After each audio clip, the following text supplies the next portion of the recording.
목사는 모든 성도를 다 사랑하고 또 측은지심을 가지고 다 대합니다만 특별히 그런 마음을 갖는 분들이 간혹 계시죠.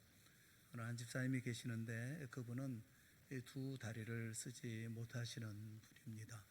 왜 두 다리를 쓰지 못하게 되었느냐, 그 이유를 들으면서 정말 어처구니도 없고 정말 너무 측은하게 여겨졌어요. 이분 말씀이 어렸을 적에 다리가 몹시 아팠었는데 그때 그걸 치료한다고 동네 다니면서 침을 놓아주는 사람이 있었답니다. 그 사람에게 침을 맞았다는 거예요. 그 침이 아주 장침이라고 긴 침을 맞았다는 것입니다. 이것을 다리도 맞고 허리도 맞았는데 이렇게 침을 맞고 난 후에 저 두 다리를 전혀 다 쓰지 못하게 되었다는 것이죠. 그래서 그분은 일어서지를 못합니다. 연세가 있으시는데도 그냥 앉아 계시는 것이죠. 너무 어이가 없는 일이기도 하고 안타까운 일이 아닐 수가 없었어요. 그 부모의 무지가 가져다 준 인생의 비극이죠. 평생을 걷지 못하셨습니다. 알지 못하면, 무지하면 그러면 고통스럽습니다. 알지 못하면 불행을 자초합니다. 알지 못하면 행복할 수가 없죠. 그래서 사람마다 배우려고 합니다. 아는 게 힘이다, 그런 말이 있지 않습니까? 많이 알수록, 지식이 많을수록 그래야 세상 사는데 유리하다, 또 그래야 잘 살 수 있다, 이렇게들 생각을 합니다. 그런데 정말 지식이 많으면 세상을 잘 살 수 있는 것일까요? 오늘 우리가 읽었던 본문의 3절 말씀에 보면 우리 인생에 두 가지 종류의 삶의 방식이 있다고 말씀을 합니다. 3절 중간부터 아래 말씀을 보면 이렇게 말씀해요. 사람이 떡으로만 사는 것이 아니요 여호와 입에서 나오는 모든 말씀으로 사는 줄을 내가 알게 하려 하심이니라 라고 말씀하고 계시죠. 그러니까 하나는 떡으로만 사는 인생이 있다는 것이고, 또 다른 하나는 하나님의 말씀으로 사는 인생이 있다, 그렇게 말씀을 해요. 떡으로도 살고 말씀으로도 살고 병행하는 인생을 말씀하고 있는 것이 아니에요. 사는데 그 중심이 뭐냐라는 것이죠. 이 산다라고 얘기하고 있는 하야라고 하는 존재 자체를 말합니다. 내가 숨쉬는 거, 내가 사는 거, 내가 존재하는 거, 그것은 무엇으로 사느냐? 떡으로 사느냐? 하나님의 말씀으로 사느냐라는 것이죠. 그러니까 우리가 인생 살면서 건강하게 살기 위해서는, 또 생명 있는 삶을 살기 위해서는, 또 안전하고 또 생기 있는 삶을 살기 위해서는 이게 떡이 아니라 하나님의 입에서 나오는 모든 말씀으로 살아야 한다, 그렇게 말씀하고 계시는 거예요. 우리 둘로 나눠서 우리가 생각해 볼 수가 있을 거예요. 여러분들이 이해하기 편하도록 둘로 나누면, 하나는 떡으로만 사는 인생이 있지요. 이 떡으로만 사는 인생은 어떤 인생을 말합니까? 지식으로 사는 삶을 말하죠. 물론 사람이 먹어야 산다는 것은 상식입니다. 먹지 않으면 죽습니다. 그것은 삼척 동자도 다 아는 명백한 일이죠. 이 명백성, 이것이야말로 지식의 특징입니다. 어떤 문제에 대해서 지식이 없는 사람은 나는 잘 모르겠다, 이렇게 말하죠. 그런데 거기에 대해 지식이 있는 사람은 나는 안다, 이렇게 말합니다. 그래서 지식이 많은 사람에게 특징이 있어요. 그것은 뭐냐면 매사에 단언하는 습성이 있다는 겁니다. 자신의 생각대로, 자기의 의견대로 하지 않으면 절대로 안 될 것이라고 말합니다. 그건 자네가 잘 몰라서 그러는데 난 그걸 알거든, 나는 배웠거든, 그러지 잘 모르거든, 내가 시키는 대로 해, 내가 책임질게, 이렇게 말하죠. 다른 사람의 말이나 의견에 귀를 기울이지 않습니다. 자신의 생각대로 하지 않으면 망할 것이 분명하고, 또 자신이 지시하는 대로 하지 않으면 실패할 것이 분명합니다. 엄청난 파멸이 올 것이 분명하다고, 또 자신의 생각이 옳다고 확신을 합니다. 지식이 많은 사람은 자기 생각, 자기 계산을 신뢰하는 거예요. 그러면서 자신의 계산에 입각해서 미래를 예측을 하는 것입니다. 우리가 늘 접하는 일기예보나 경기 예측도 결국은 지식을 근거해서 내놓는 그런 예측이 아니겠습니까? 일기예보는 천문학적 또는 기상학적 지식에 근거해서 내놓는 예측입니다. 또 경기 예측은 경제학적, 경영학적, 재정학적 지식에 근거해서 내놓는 예상이에요. 그리고 이런 예상들은 대부분 맞기도 합니다. 그래서 그럴 때마다 사람들은 과연 전문가는 다르긴 다르구나. 그래서 사람은 배워야 한다니까. 뭐 이렇게들 말하죠. 그런데 여러분, 이런 지식인에게 약점이 있어요. 그들의 약점은 지나치게 자신을 신뢰한다라는 거예요. 자기가 알고 있는 것에 집착을 한다라는 거예요. 떡만 있으면 산다라고 단언합니다. 내가 단언하건대 사람은 떡만 있으면 죽지 않아. 이렇게 큰 소리를 칩니다. 그런데 여러분, 사람이 떡만으로 살 수 없는 경우가 대단히 많습니다. 왜 떡만으로 살 수 없습니까? 그것은 우리네 인생은 지식을 가지고 예측한 대로 전개되는 것이 아니기 때문에 그렇습니다. 대강은 맞는 것 같이 보이는데 결정적인 순간에 가보면 인생은 전혀 예상과 다르게 전개가 됩니다. 그게 이제껏 우리가 경험하고 살아왔던 인생의 모습이 아닙니까? 출애굽 이후의 광야 생활은 이스라엘 백성들로 하여금 인생이 예상한 대로 전개되는 것이 아니라는 사실을 뼈저리게 느끼게 했습니다. 상식적으로 지식으로만 보면 그들의 미래를 예측하는 것은 매우 간단했습니다. 노예살이 참 고단하고 힘든 것이고 이제 애굽에서 해방되었으니까 고생이 끝났다 이렇게 생각을 하죠.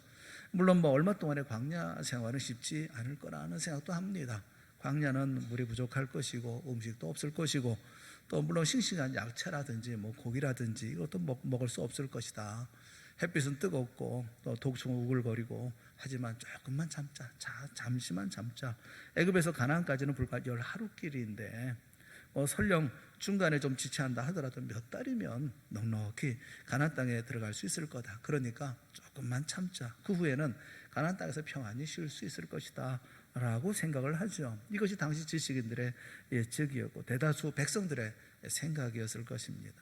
단순하고 설득력 있는 이야기였고 모든 백성들이 고개를 끄덕거렸을 그럴 이야기입니다. 또 모두가 다 그리 될 줄 알고 있었습니다. 그런데 이 광야길의 여행은 그렇게 며칠 만에 혹은 몇 달 만에 끝나지 않았습니다. 그들의 예상은 완전히 빗나갔습니다. 불과 10하루길, 길어도 몇 달이면 충분할 줄 알았던 광야 생활은 무려 40년으로 늘어났습니다. 40년은 이스라엘 백성들에게는 치명적인 시간이었습니다. 몇 달 정도라면 어떻게든 견딜 수 있을 것이라고 생각을 했는데 이 40년은 차원이 다른 이야기입니다. 상상도 하지 못했던 그런 이야기죠. 여러분, 그들의 예측이 왜 빗나갔을까요? 사람들은 지식에 의해서만 움직이는 존재가 아니라는 것을 몰랐어요. 지식에 의해서 움직이는 존재가 사람은 아닙니다. 사람에게는 감정이 있고 의지라는 것이 있거든요. 아무리 지식이 있어도 그 감정과 의지가 수반되지 않으면 아무 소용이 없습니다. 또 감정과 의지는 지식의 명령을 받지도 않습니다. 이것을 이들은 몰랐죠. 그들의 광야 생활이 40년은 늘어난 이유는 모세가 가데스 바네아에서 정탐꾼을 보내서 40일 동안 가나안 땅을 돌아보게 했는데 돌아온 사람들 중에 10명이 매우 절망적인 보고를 했습니다. 그 보고를 들은 백성들이 하나님을 원망하고 또 모세와 아론에게 돌을 던지려고 했습니다. 그 모습을 본 하나님은 이 백성들에게 진노하셨고 정탐한 날의 하루를 1년으로 계산해서 40년을 광야에서 지나게 하셨던 것입니다. 이것이 바로 가데스 바네아의 큰 실패였던 것이죠. 이 실패의 핵심이 무엇입니까? 지식이 부족한 것입니까? 그렇지 않습니다. 그들은 가나안 땅이 얼마나 기름지고 얼마나 좋은 땅인가 하는 것에 대해서 지식이 있습니다. 가나안에서 과일을 가지고 보여주면서 그 땅이 얼마나 기름진 땅인가 하는 것도 증명하지 않았습니까? 또 그들은 가나안의 성들이 크고 견고하고 주민들도 강하다고 하는 것을 아는 지식이 있었습니다. 그들이 실패한 것은 지식이 없었기 때문이 아니었습니다. 오히려 가데스 바네아의 실패는 그들이 지식에만 의존했기 때문에 실패했던 것입니다.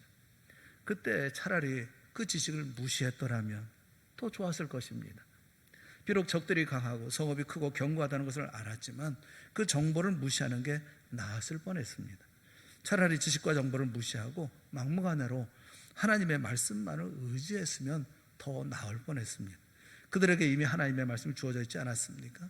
내가 너희에게 가나안 땅을 준다. 내가 그 땅의 모든 백성을 물리쳐 줄 것이다. 두려워하지 말라. 강하고 담대하라. 내가 너희와 함께한다. 하나님이 말씀하셨습니다. 이때 이스라엘 백성들은 이 하나님의 말씀을 생각하면서 가슴이 뜨거워져서 말씀대로 순종해서 가나안으로 전진했어야 그것이 옳았을 것입니다. 그랬다면 그들은 40년을 광야에서 보내지 않았을 것이고 가나안 땅에 들어갔을 것입니다. 차라리 지식도 정보도 없었다고 한다면, 또 그 지식과 정보를 무시해버렸다고 한다면, 그래서 난 아무것도 모르는 무식한 사람이야, 나는 그냥 믿음만 가지고 사는 사람이야, 하나님 말씀대로 할 뿐이야 라고 했더라면 좋았을 뻔했다는 겁니다. 지식은 대단히 중요한 것입니다. 하지만 때로는 지식 때문에 발목이 잡히는 경우가 많습니다. 그래서 아는 게 병이다 라는 말도 생긴 거 아니겠어요? 차라리 모르는 게 나을 때가 세상에는 더 많은 것입니다. 그 이스라엘 백성들은 광야에서 40년을 살면서 정말 많은 고초를 겪었습니다. 오늘 2절 3절 말씀에도 보면 네 하나님 여호와께서 이 40년 동안에 내게 광야길을 걷게 하신 것을 기억하라. 어떤 광야길을 걸었다는 겁니까? 이는 너를 낮추시면 너를 시험하사 내 마음이 어떠한지 그 명령을 지키는지 지키지 않는지 알려 하심이라. 너를 낮추시며 너를 줄이게 하시며 또 너도 알지 못하며 내 조상도 알지 못하던 만나를 내게 먹이신 것은 하고 말씀을 해요. 그들은 광야에서 아주 낮아졌습니다.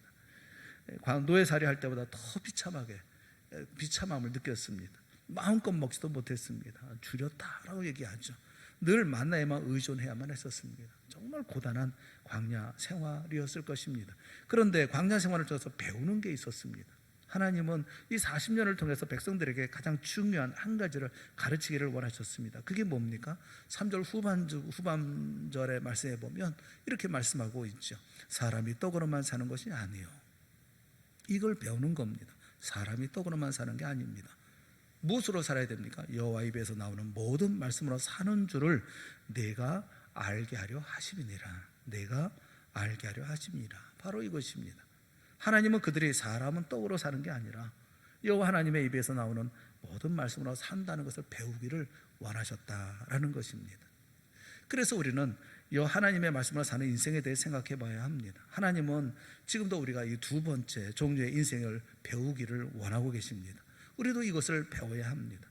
사람은 떡만으로는 살 수가 없습니다. 물론 떡도 필요하기는 합니다. 그래서 아담과 하와에게 에덴 동산의 모든 것을 먹도록 하신 것이 아니겠습니까?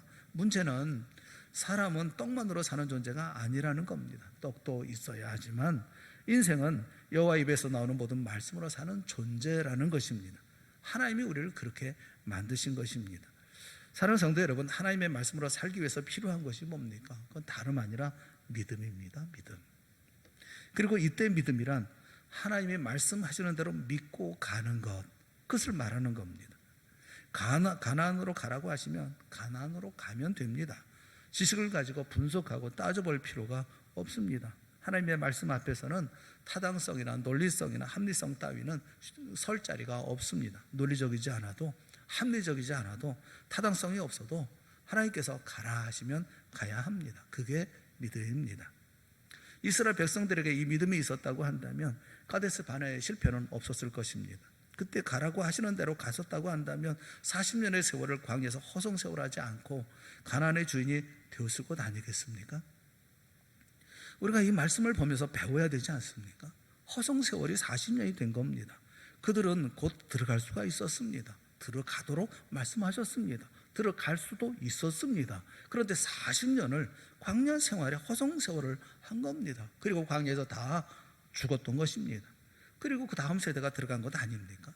여러분 뭘 배웁니까? 이 광야 생활을 통해서 여러분이 배우는 건 뭡니까?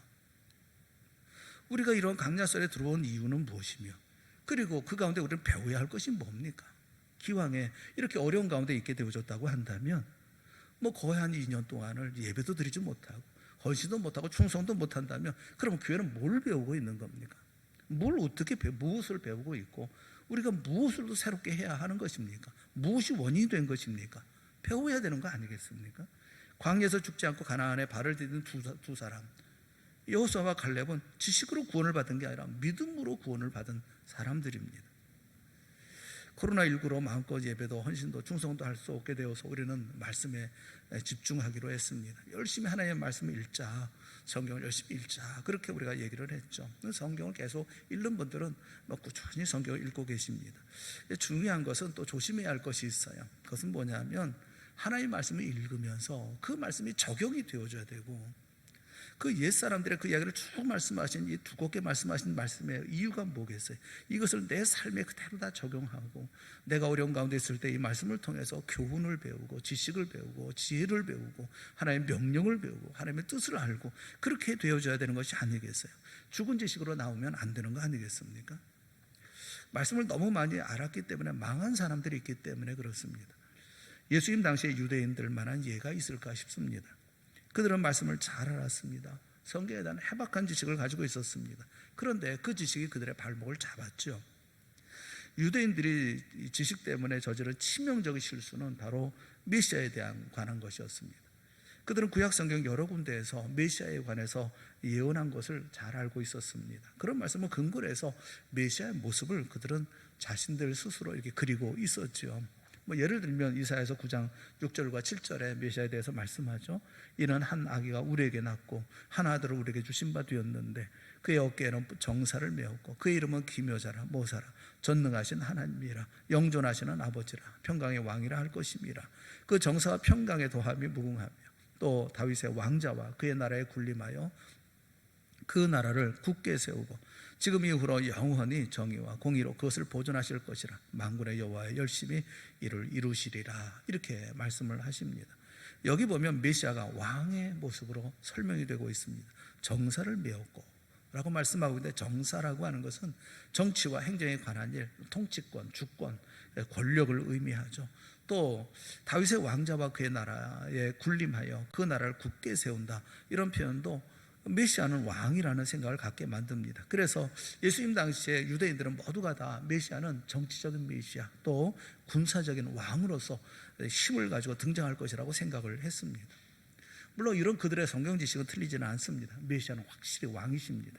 주님은 나라를 세우시고 정의와 공의로 다스리실 것입니다. 그런데 문제는 이런 지식을 가지고 이 세상에 오신 예수님을 보았을 때 예수님이 세상을 구원하실 구원자, 메시아로 생각되지 않았다는 것입니다. 그들은 예수님은 메시아일 리 없다 생각했습니다. 예수님의 모습은 화려하지도 않았고 왕족도 아니었고 권력자도 아니었기 때문입니다. 나사렛에 그저 보잘것없는 목수일 뿐이었습니다.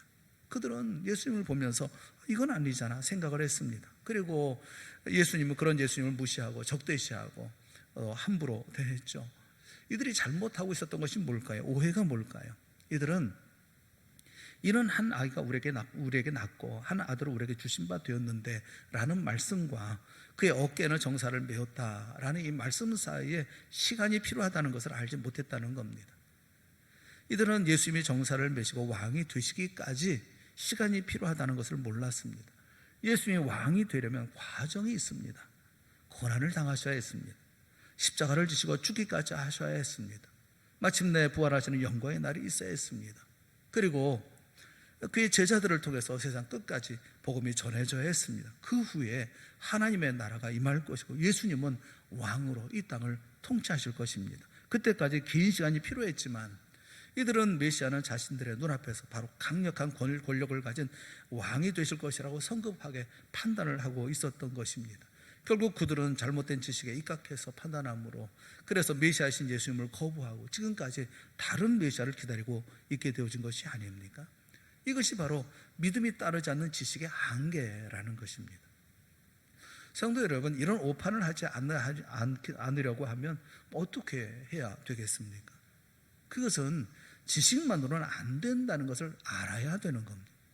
지식만 가지고는 못 산다라고 하는 걸 깨달아야 하는 겁니다. 내 생각만으로는 안 된다는 것을 깨닫는 겁니다. 내 계산과 내 머리로는 안 된다는 것을 아는 겁니다. 지식보다 더 필요한 게 뭡니까? 믿음입니다. 예수님 현재 당신의 모습은 나사렛 목수에 불과하지만 저는 당신을 만왕의 왕으로 믿습니다 라고 고백하는 믿음이 필요합니다. 예수님의 제자들이 이렇게 고백하지 않았습니까? 마태복음 16장에 보면 베드로가 예수님을 향해서 고백하죠. 너는 나를 누구라고 하느냐? 라고 물으실 때 주는 그리스도시요 살아계신 하나님의 아들이시니이다 라고 고백을 합니다. You are the Messiah, the Son of living God. 제자들은 나사렛 목수를 하나님으로 믿었던 것입니다. 여러분, 지식 안으로는 살 수 없음을 기억하십시오. 오히려 우리의 지식을 부인하고 하나님의 말씀을 믿으십시오. 믿어야 사는 겁니다. 그리고 그 믿음은 하나님께 대한 사랑으로부터 나오는 겁니다. 믿음은 곧 사랑이라고 말할 수 있어요. 사랑하기 때문에 믿을 수 있는 거예요. 하나님을 사랑한다면, 정말 우리 주님 예수님을 사랑한다고 한다면 주님의 말씀, 하나님의 말씀도 믿지 않겠습니까? 우리는 사랑으로 시작해서 믿음으로 끝맺어야 합니다. 믿음은 맡김이고, 믿음은 의지함이고, 믿음은 주님을 사랑하는 사랑의 또 다른 표현인 것입니다. 목회하면서 여러 가지 분쟁도 많고 많은 소요가 많이 있어요. 이런저런 문제들이, 이런저런 사건들이 많죠. 왜 교회가 하나 되지 못할까? 왜 교회가 하나 되지 않을까? 왜 이렇게 말들이 많고 왜 그럴까? 곰곰이 이렇게 또 살펴보고 돌아보면 그 대부분의 이유는 이런 데 있다고 생각이 되어져요. 자기 존재감을 드러내기 위해서일 경우가 참 많아요. 자기 존재감을 어떤지 드러내려고 하는, 그래서 교회에 소요가 많고 분쟁이 많아요. 그냥 묵묵히 순종하면, 그냥 아무 말 안 하고 그냥 따르면 나를 남들이 바보처럼 여길까봐, 무능한 사람처럼 생각할까봐, 그래서 한마디 하고 자기 이야기를 끝까지 고집하면서 싸웁니다. 정말 하나님 사랑하고 교회를 사랑하는 사람이라면 이렇게 할까 하는 생각이 들어요. 주님 사랑보다 자기를 더 사랑하는 사람의 행태가 아닐까 싶어요. 교회에 분쟁이 생기거나 뭐 이런저런 다툼이 생기는 이유를 다 돌아보십시오. 다 존재감 때문에 싸우지, 하나님의 영광을 위해서, 교회를 위해서, 교회를 사랑해서, 주님을 사랑해서 싸웁니까? 그건 믿음의 모습이 전혀 아니죠.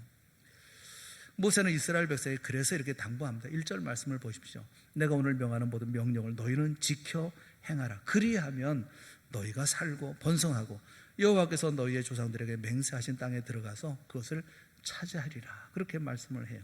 6절에도 말씀하죠. 내 하나님 여호와의 명령을 지켜 그의 길을 따라가며 그를 경외할지니라 라고 말씀합니다. 하나님의 명령, 하나님의 말씀, 그 말씀대로 지키고 순종하는 것, 자기 자신이 가지고 있는 지식이나 생각이나 경험, 이 모든 건 무시하고 무조건 하나님의 말씀대로 따르는 것, 이게 믿음이라는 거예요. 하나님의 말씀대로 살아가는, 사는 삶이라는 것을 우리에게 말씀해 주고 있는 거죠. 하나님은 때때로 우리에게 필요한 것을 우리가 원하지 않는 그런 포장지에 담아주실 때가 있어요. 어려울 때가 있습니다. 환난이 있습니다. 고통이 있습니다. 그러나 이러한 모든 것을 만날 때 우리는 하나님을 생각하지 않아요. 주님의 뜻을 생각하지 않아요. 나를 먼저 생각하고, 나를 먼저 생각을 하고, 내 생각을 먼저 생각하고, 내 계획을 생각하고, 내가 할 수 있는 지식의 모든 것들을 다 끌어내서 다 생각을 하죠. 때로 환난과 시련을 만날 때가 있어요. 하지만 하나님은 어떤 때는 우리가 원하지 않는 포장지에 담아서 우리에게 필요한 것을 담아주실 때가 있어요. 그러니 낙심하지 마십시오. 우리의 지식적 판단의 벽에 부딪혔을 때 절망하지 마십시오. 이거는 안 돼, 할 수 없어, 이렇게 되어서는 안 돼, 그러지 마십시오. 그럴수록 믿음으로 하나님께 나아가십시오. 맡기고 주님 앞에 나아가십시오. 온 세상이 팬데믹으로 고통스러워하고 있어요. 우리나라도 백신 접종에 총력을 기울이고 있습니다. 어떤 나라는 앞으로 코로나와 함께 지내는 법을 배워야 한다, 이렇게 나가는 나라도 있어요. 감염 전문가들과 방역 전문가들이 예측도 하지만 미래를 예측하는 것은 참 어렵기만 합니다. 물론 이런 지식을 가지고 계신 분들이 분석하고 또 열심히 또 일을 해야 되겠습니다만, 그러나 우리 하나님의 자녀 성도들은 하나님을 의지해야 되는 것 아니겠어요? 교회는 주님만 의지해야 되는 거 아니겠어요? 하나님께 우리나라를 맡겨야 되고 믿음으로 온 세상 위해서 기도드리는 우리가 되어줘야 되는 것이 아니겠습니까? 교회도 그렇죠. 지식과 정보로 판단하면 교회 부흥이 쉽지 않습니다. 상황도 그리 만만하지 않습니다. 하지만 우리는 떡으로 사는 사람이 아닙니다. 지식으로 사는 사람이 아닙니다. 우리는 하나님의 말씀으로 사는 사람들이에요. 하나님께서 우리에게 말씀하십니다. 일어나라, 빛을 발하라, 강하고 담대하라. 내가 너를 높여 크게 존귀하게 하리라. 내가 세상 끝날까지 너희와 항상 함께 있으리라. 남종과 여종에게 내 종을 부어주리라. 이 말씀대로 이루어질 줄 믿습니다. 주님의 말씀 믿고 우리는 힘내어 앞을 향해서 믿음으로 나아가야 할 것입니다. 믿음으로 나아가면 오히려 눈이 열려서 지식을 많이 가진 사람들보다도 많은 것을 볼 수 있게 되어지는 것을 우리는 알아야 합니다. 예수님 당시에 지식이 많은 서기관이나 제사장이나 백성의 장로들 다 모두가 예수님이 메시아인 줄을 몰랐잖아요. 하지만 지식이 부족하다 하더라도 믿음이 있었던 사람들은 예수님 메시아임을 알았습니다. 동방의 박사들이 그 멀리서 별을 보고 찾아왔습니다. 들판의 목자들의 천사가 전해준 소식을 듣고 찾아왔습니다. 예루살렘 성전에 의롭고 경건한 노인 시므온이 이스라엘의 위로를 기다리다가 성령의 감동으로 예수님이 메시아임을 금방 알아보았고 내 눈이 주의 구원을 보았사오니 하면서 주님을 품에 안고 하나님을 찬송했잖아요. 30여 년의 세월이 흐른 후에 수가성 우물가의 여인도 메시아이신 예수님을 알아보고 영원히 목마르지 아니하는 생수를 구합니다. 가버나움의 혈루증을 앓았던 그런 여인도 알아보고 주님의 옷자락에 손을 댑니다. 가나안 여인도 주님을 알아보고 딸을 위해서 간구합니다. 십자가에 매달린 한평 강도도 주님 메시아임을 알아보았고 주님과 함께 낙원에 들어갔어요. 코로나로 어려운 상황이에요. 환경이에요. 그런 가운데서 이걸 어떻게든지 버텨내자, 견뎌내자라는 생각도 물론 필요합니다. 그렇게 살아야 되겠죠. 마치 광야 생활 가운데 어떻게든지 버텨내야 되겠죠. 그러나 그 가운데 뭘 배워야 합니까? 하나님께서 이유 없이 우리에게 어려움을 주시지 않지 않습니까? 이런 일들을 통해서 우리가 배워야 될 것은 배워야 되지 않습니까? 뭘 배워야 합니까? 사람이 떡으로 사는 게 아니라는 거예요. 사람이 지식으로 사는 게 아니라는 거예요. 그걸 배워야 되는 것이 아니겠습니까? 뭘로 살아야 됩니까? 사람은 하나님의 입에서 나오는 모든 말씀으로 살아야 된다는 것을 배워야 된다는 겁니다. 그걸 배워야 되는 것이 아니겠어요? 신약 성경에 그리스도인이라는 단어는 3번밖에 나오지 않아요. 그런데 제자라는 단어는 269회나 나옵니다. 그리스도인이라는 단어는 우리 스스로가 붙인 이름이 아닙니다. 예수님의 제자라고 살아가는 사람들을 보면서 세상 사람들이 붙여진 이름이에요. 우리는 먼저 예수님의 말씀에 전적으로 순종하는 제자들이 되어야 합니다. 스스로 제자가 되기를 힘써야 합니다. 제자란 예수의 말씀을 따르는 사람이고 그 말씀대로 실천하는 사람이고 그 말씀대로 살아가는 사람을 말합니다. 예수님께서 말씀하실 그 말씀대로 사는 사람, 그런 삶을 살아가면 그리스도라는 호칭은 저절로 붙여지는 거예요. 여러분 자신의 인생을 소중하게 여기십시오. 내 인생은 정말 소중한 인생, 온 인류 역사 가운데 하나밖에 없는 인생이라는 것을 여러분 아시고 소중하게 여기십시오. 하나님의 자녀된 여러분의 인생을 함부로 하지 마십시오. 함부로 낭비하지 마십시오. 함부로 대하지 마십시오. 귀하게 여기십시오. 하나님이 내게 주신 인생과 생명을 존중하십시오. 소중하게 여기십시오. 그래서 내 인생을 천박하게 떡으로만 살지 말고 오직 하나님의 입에서 나오는 모든 말씀으로 살아가는 우리 모두가 될 수 있기를 바라는 것입니다. 천국은 믿음으로 가는 나라입니다. 우리 모두 두 눈에 아무 증거 보이지 않아도 광야에서 배운 믿음으로 인생길을 걸어가는 우리 모두가 다 될 수 있기를 주님의 이름으로 축원합니다. 우리가 어려운 가운데 있습니다. 그럼 배워야 합니다. 성장해야 합니다. 하나님 앞에 더 단단해져야 합니다. 교회도 단단해져야 되고 성도도 단단해져야 합니다. 이것저것 찾아다니고 할 것이 아니라 피해 다닐 것이 아니라 그냥 버텨내는 게 아니라 배우고 성장하고 아름다워져야 되고 더 신실해져야 되고 더 순전해져야 되고 정금같이 나오는 우리가 되어져야 되는 것이 아니겠습니까? 여러분의 가정에, 여러분의 또 심령 가운데, 우리 교회 가운데 놀라운 역사, 배움의 역사를 통해서 떡으로만 사는 게 아니라 배움으로 통해서 무슨 지식을 통해서만이 아니라 계산하고 또 이것을 생각하고 이것으로 아니라 하나님 말씀으로 살아가는 교회로 더욱 순전한 믿음의 놀라운 역사가 이루어나가는 동산교회가 되어지기를 바라고 우리 모든 성도들이 되어질 수 있기를 주님의 이름으로 축원합니다. 함께 기도하겠습니다. 사랑의 하나님 아버지, 우리에게 은혜를 베풀어 주시옵소서. 여러 가지 힘든 가운데 오히려 주님을 바라보게 하여 주시옵시고 광야에서 이스라엘 백성들에게 가르치기 원하셨던 주의 뜻을 배우는 우리 모두가 되게 하여 주시옵소서.